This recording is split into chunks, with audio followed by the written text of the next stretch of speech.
ജീവിതത്തിൽ ഒരുപാട് ദുഃഖങ്ങളുണ്ടായ ഒരു അവസരമുണ്ടായിരുന്നു. എന്റെ ഭാര്യയായ ഖദീജ ബീബി റളിയല്ലാഹു തആല അൻഹുവിന്റെ മരണവും അതുപോലെ തന്നെ ഹംസ റളിയല്ലാഹു അൻഹുവിന്റെ വഫാത്തും അല്ലാഹുവിന്റെ പ്രവാചകന് വല്ലാത്ത വേദനകളാണ് സമ്മാനിച്ചിരുന്നത്. തന്റെ വീടിനകത്തിരുന്ന് കരഞ്ഞുകൊണ്ടിരിക്കുമ്പോൾ അല്ലാഹുവിന്റെ പ്രവാചകന് പാതിരാത്രി മുഴുവനും അല്ലാഹുവിന്റെ പ്രവാചകന്റെ വീട്ടിൽ കടന്ന് കരഞ്ഞുകൊണ്ടിരിക്കുമ്പോൾ അല്ലാഹുവിന്റെ റസൂലിന്റെ മുന്നിലേക്ക് സല്ലല്ലാഹു അലൈഹി വസല്ലം പ്രവാചകന്റെ മുന്നിലേക്ക് മുഖറബുൽ അംലാഖ് മലക്ക് ജിബ്രീൽ അലൈഹിസ്സലാം കടന്നു വന്നിട്ട് പറഞ്ഞു, നബിയെ കരയല്ലേ നബിയെ, എഴുന്നേക്ക് നബിയെ, അല്ല സലാം പറഞ്ഞിരിക്കുന്നു നബിയെ, അങ്ങയെ സന്തോഷിപ്പിക്കാൻ പടച്ചവൻ പറഞ്ഞിരിക്കുന്നു.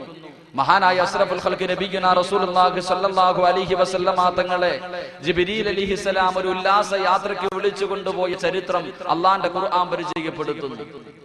അല്ലാഹുവിന്റെ പരിശുദ്ധ ഖുർആനിൽ അല്ലാഹു പറയുന്നു, സുബ്ഹാനല്ലദീ അസ്റാ ബിഅബ്ദിഹി ലൈലൻ മിനൽ മസ്ജിദിൽ ഹറാം. അല്ലാഹുവിന്റെ പരിശുദ്ധ ഖുർആനിൽ അല്ലാഹു പരിചയപ്പെടുത്തുന്നു ഇസ്റാഉം മിഅ്റാജും എന്ന് പറയുന്ന ഒരു അത്ഭുതകരമായ യാത്രയെക്കുറിച്ച് പരിചയപ്പെടുത്തുമ്പോൾ അതാ ഈന്തപ്പന പോലകൾ കൊണ്ട് നെയ്തിരിക്കുന്ന തന്റെ കുടിലിൽ കിടന്ന് പൊട്ടിക്കരഞ്ഞുകൊണ്ടിരിക്കുന്ന പ്രവാചകന്റെ മുന്നിലേക്ക് അതാ ജിബ്രീൽ അലൈഹിസ്സലാം കടന്നു വന്നിട്ട് പറയുകയാണ്, യാ റസൂലല്ലാഹ്, കരയല്ല നബിയേ, കരയല്ല നബിയേ, അങ്ങയോട് പടച്ച റബ്ബ് സലാം പറഞ്ഞിരിക്കുന്നു നബിയേ, അങ്ങയെ സന്തോഷിപ്പിക്കാൻ പറഞ്ഞിരിക്കുന്നു നബിയേ, അങ്ങയുടെ വീടിന്റെ വെളിയിലേക്ക് ഇറങ്ങി നോക്ക് നബിയേ, വാഹനം തയ്യാറായിരിക്കുന്നു നബിയേ, നമുക്ക് അല്ലാഹുവിന്റെ സന്നിധിയിലേക്ക് പോകാൻ നബിയേ. അല്ലാഹുവിന്റെ പ്രവാചകനെ വിളിച്ചുകൊണ്ടതാ അതാ ജിബ്രീൽ അലൈഹിസ്സലാം കടന്നു പോവുകയാണ്. ആകാശത്തിന്റെ ഓരോ കവാടങ്ങൾ കിടക്കുമ്പോഴും ഒന്നാൻ ആകാശത്തിൽ ആദം നബി അലൈഹിസ്സലാം കാത്തു നിൽക്കുകയാ. അല്ലാഹുവിന്റെ പ്രവാചകനെ സലാം പറഞ്ഞു സ്വീകരിക്കുകയാണ്. പ്രവാചകനെ സലാം പറഞ്ഞു സ്വീകരിക്കുകയാ. വിശേഷങ്ങൾ അന്വേഷിക്കുകയാണ്. അതാ രണ്ടാമത്തെ ആകാശത്തിലേക്ക് കടന്നു പോകുമ്പോൾ അല്ലാഹുവിന്റെ പ്രവാചകൻ നൂഹ് നബി അലൈഹിസ്സലാമിനെ കണ്ടുമുട്ടുകയാ. നൂഹ് നബി അലൈഹിസ്സലാമിനെ കണ്ടുമുട്ടുകയാ. ഇബ്രാഹിം നബി അലൈഹിസ്സലാമിനെ കണ്ടുമുട്ടുകയാ. മൂസാ നബി അലൈഹിസ്സലാമിനെ കണ്ടുമുട്ടുകയാണ്. ആകാശത്തിന്റെ ഓരോ കവാടങ്ങൾ കിടക്കുമ്പോഴും പ്രവാചകന്മാരെല്ലാം പുഞ്ചിരിക്കുന്ന മുഖത്തോടെ സന്തോഷത്തോടെ സലാം പറഞ്ഞു സ്വീകരിക്കുകയാ. അതാ അല്ലാഹുവിന്റെ ആകാശത്തിന്റെ ഓരോ കവാടങ്ങളിലും മലക്കുകളെല്ലാം പുഞ്ചിരിക്കുന്ന മുഖത്തോടെ അല്ലാഹുവിന്റെ പ്രവാചകനെ വരവേൽക്കുകയാണ്. എല്ലാവരും പുഞ്ചിരിക്കുന്ന മുഖത്തോടെ അല്ലാഹുവിന്റെ റസൂലിനെ സ്വീകരിക്കുമ്പോൾ ലോകത്തിന്റെ നായകൻ നോക്കുമ്പോഴതാ ഒരു മലക്ക് മാത്രം ഇരുന്ന് കരയുകയാണ്. എല്ലാ മലക്കുകളും പുഞ്ചിരിക്കുന്ന മുഖത്തോടെ സ്വീകരിക്കുമ്പോൾ സ്വർഗത്തിലതാ ആകാശത്തിന്റെ കവാടത്തിന്റെ ഓരത്ത് അതാ ഒരേ ഒരു മലക്ക് മാത്രം ഇരുന്നിട്ട് തേങ്ങി തേങ്ങി കരയുകയാണ്. അല്ലാഹുവിന്റെ പ്രവാചകൻ ജിബ്രീലിനോട് ചോദിക്കുകയാണ്, അല്ലയോ ജിബ്രീൽ, ആരാണ് ജിബ്രീലേ ആ മലക്ക്? എല്ലാവരും സന്തോഷിക്കുമ്പോൾ മാറിയിരുന്ന് കരയുന്ന മലക്കേതാ? അല്ലാഹുവിന്റെ റസൂല് ചോദിക്കുമ്പോഴതാ ജിബ്രീൽ പറയുന്നു, യാ റസൂലല്ലാഹ്, അത് മീകായിൽ എന്ന മലക്കാണ് നബിയേ. ജിബ്രീൽ അലൈഹിസ്സലാം മീകായിൽ എന്ന മലക്കിനോട് ചോദിക്കുകയാണ്. എല്ലാവരും പുഞ്ചിരിക്കുന്ന മുഖത്തോടെ പ്രവാചകനെ സ്വീകരിക്കുമ്പോൾ എന്തേ നീ മാത്രം ഇരുന്ന് കരയുന്നത്?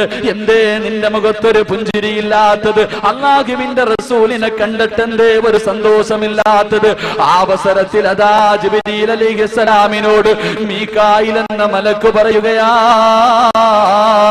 അല്ലയോ ജിബ്രീൽ,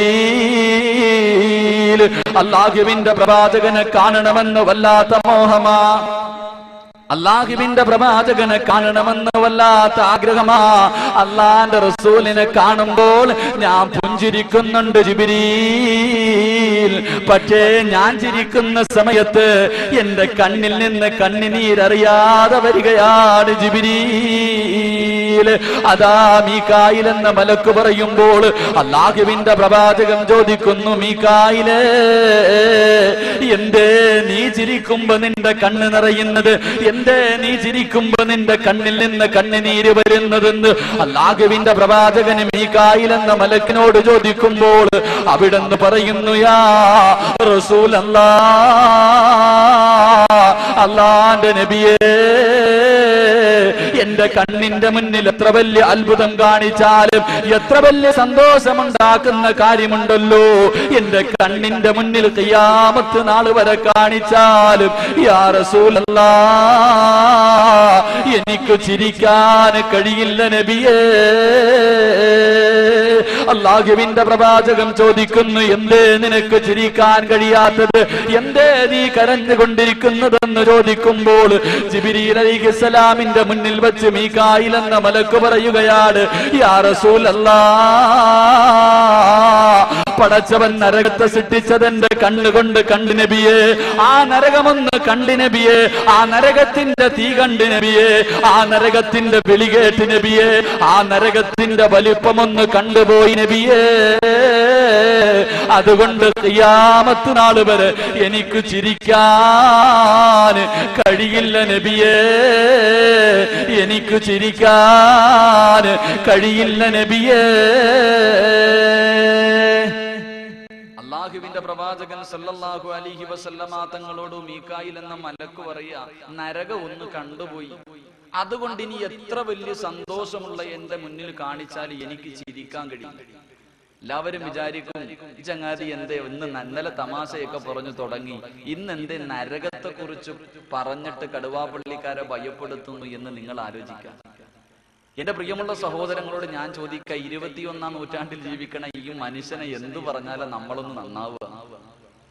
എന്തു പറഞ്ഞാലാ നമ്മളൊന്ന് നന്നാവുന്നത്? എന്റെ പ്രിയമുള്ളവരെ, ഒരു കഥയിൽ പോലും, ഒരു സാങ്കല്പിക കഥയിൽ പോലും മൃഗങ്ങൾ കൂട്ടബലാത്സംഗം ചെയ്ത വാർത്ത നമ്മൾ ആരെങ്കിലും വായിച്ചിട്ടുണ്ടോ? ഒരു കഥയിലെങ്കിലും. പക്ഷേ മനുഷ്യൻ ഇന്ന് കൂട്ടബലാത്സംഗം ചെയ്യുന്ന കാലം. 10 മാസം ഗർഭം ധരിച്ച് മരണവേദനയുടെ വേദനയും സഹിച്ചാണ് ഞാൻ എന്റെ മകളെ പ്രസവിച്ചത് അല്ലെങ്കിൽ മകനെ പ്രസവിച്ചതെന്ന് പണ്ടുള്ള ഉമ്മമാര് പറയും. ഇന്ന് ആ ഉമ്മ പണത്തിന് വേണ്ടി തന്റെ മകളെ കൊണ്ട് വിൽക്കുന്ന കാലഘട്ടം. സ്വന്തം ഉപ്പയ്ക്ക് തന്റെ രക്തത്തിൽ പിറന്ന മകളെ കാണുമ്പോ തിരിച്ചറിയാൻ പറ്റാത്ത കാലഘട്ടം.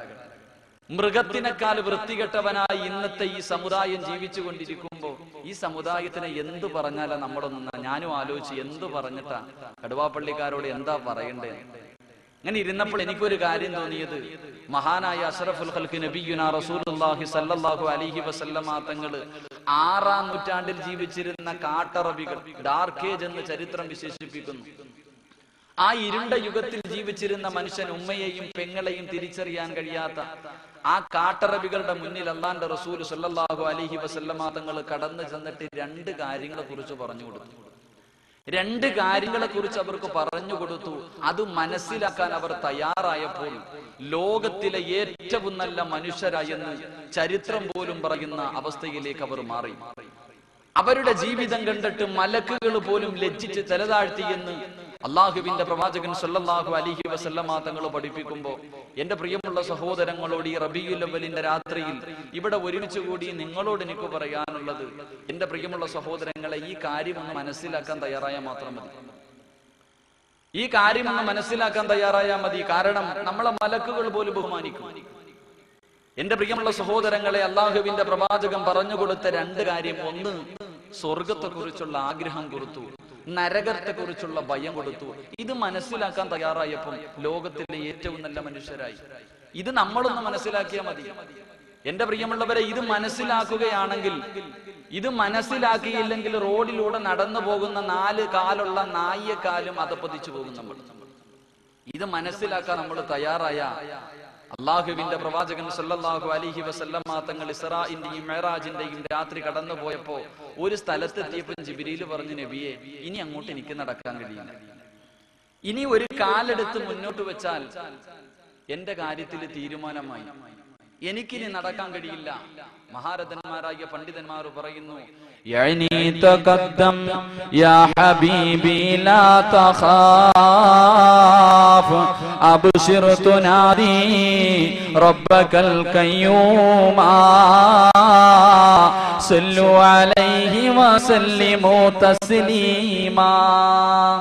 നബി ഇവിടെ നിന്ന് ഒരു കാലെടുത്ത് മുന്നോട്ട് വെച്ചാൽ എന്റെ കാര്യത്തിൽ തീരുമാനമായി, അതുകൊണ്ട് എനിക്ക് പോകാൻ പറ്റില്ല, നബി പോകാൻ. ഒരു മലക്കിന് പോകാൻ പറ്റാത്ത ഒരു സ്ഥലത്ത് ഒരു മനുഷ്യൻ പോകാന്ന് വെച്ചാൽ അതും മലക്കുകളുടെ നേതാവ്.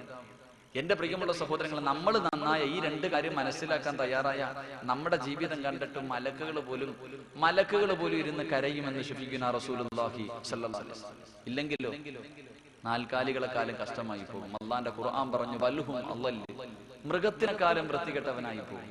അള്ളാഹു കാര്യങ്ങൾ മനസ്സിലാക്കാൻ ഭാഗ്യം നൽകി അനുഗ്രഹിക്കുമാറാകട്ടെ. അതുകൊണ്ട് എന്റെ പ്രിയമുള്ള സഹോദരങ്ങളോട്, കടുവാപ്പള്ളിക്കാരൊക്കെ നാളെ പരലോകത്ത് ചെല്ലുമ്പോൾ, പടച്ചവന്റെ മുന്നിൽ ചെല്ലുമ്പോൾ അള്ള ചോദിക്കും, എന്തേടെ ചങ്ങാതി ഇങ്ങനെയൊക്കെ നടന്നേ, എന്തേ നിസ്കരിക്കാനേ, എന്തേ ഖുർആൻ ഓതാനേ, എന്തേ എന്നെ കുറിച്ച് പഠിക്കാനേ? അപ്പൊ അള്ളഹാനോട് പറയാൻ വേണ്ടി ചിലര് മനസ്സിൽ കരുതി, അള്ളാഹ് ഖുർആനൊക്കെ അറബിയിലായിരുന്നല്ലോ, പ്രവാചകന്റെ ചരിത്രം ബുഖാരി മുസ്ലിമൊക്കെ അറബിയിലായിരുന്നല്ലോ, ഞങ്ങൾക്കൊന്നും ഇത് അറിയില്ലായിരുന്നു, ഞങ്ങൾ മദ്രസയുടെ പടി പോലും കണ്ടിട്ടില്ല,